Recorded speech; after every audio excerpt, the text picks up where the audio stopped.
But the more you think about it, you're going to realize that there's nothing else there. There's nothing else we can figure out. And this is not enough information.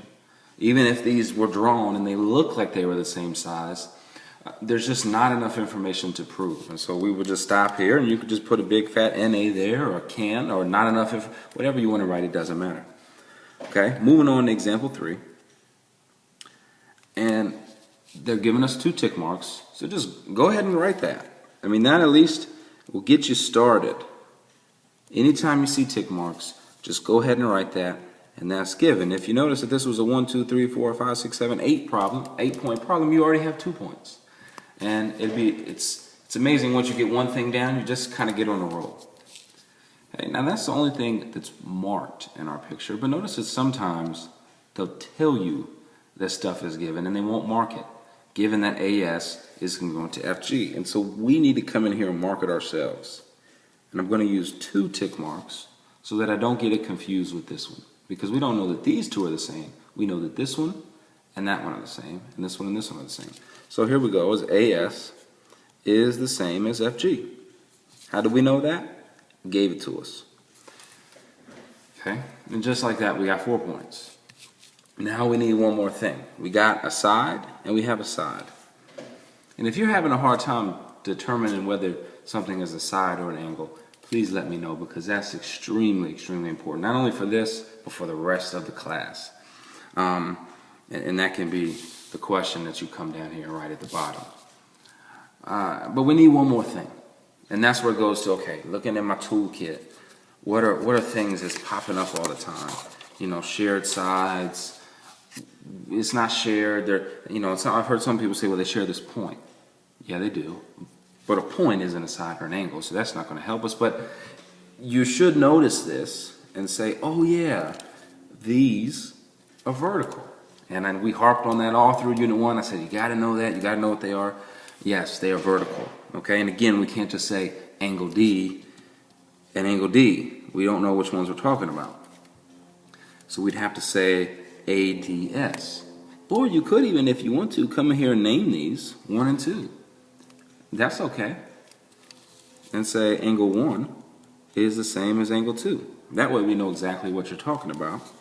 And the reason is because they're vertical angles. And vertical angles are always congruent. So right now we have an angle side side. And if we look over here, we have an angle, a side, and a side. Angle, side, side. Angle side side is AS. AS is not a postular. We can't use AS. So even though we're saying, well, they look like they're the same, we don't know. If it's angle side side, you can't do it. And so we can just put NA. Big fat NA there. Or can't do it. Okay, you can write if you want to. AS doesn't work. Okay, give you an excuse to write a cuss word down in a math class if you want to. ASS does not work. All right, moving on. Are these congruent? And the more that you do these, the more the things that you should already say, oh yeah, they're sharing this. I can already, boom, right here say, these are vertical angles, because you just practice them and practice them, and that pops up so much. And then you may already say ASA. Boom, I already know the answer and I haven't even done anything. And that's great. You should start to be able to see these things so that you can start thinking ahead and then filling out your proof. So this should be the easy part now. Is angle Q is the same as angle G. That was given. QY is the same as YG. That was given.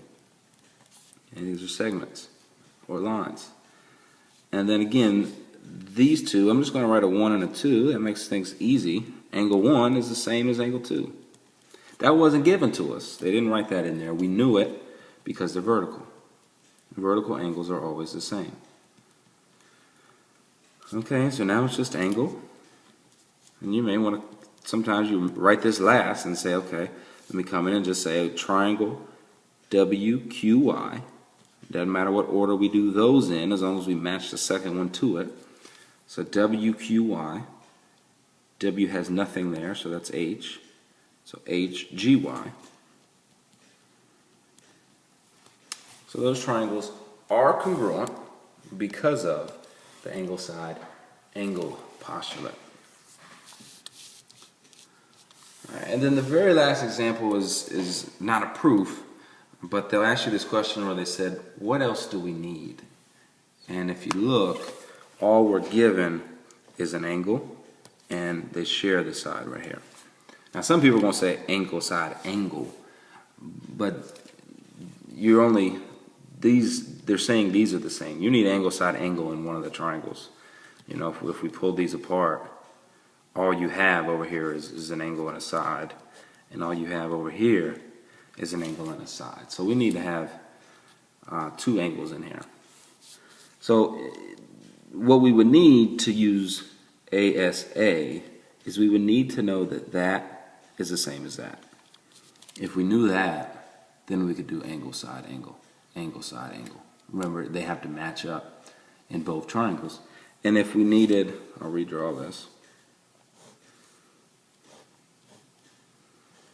So they gave us this.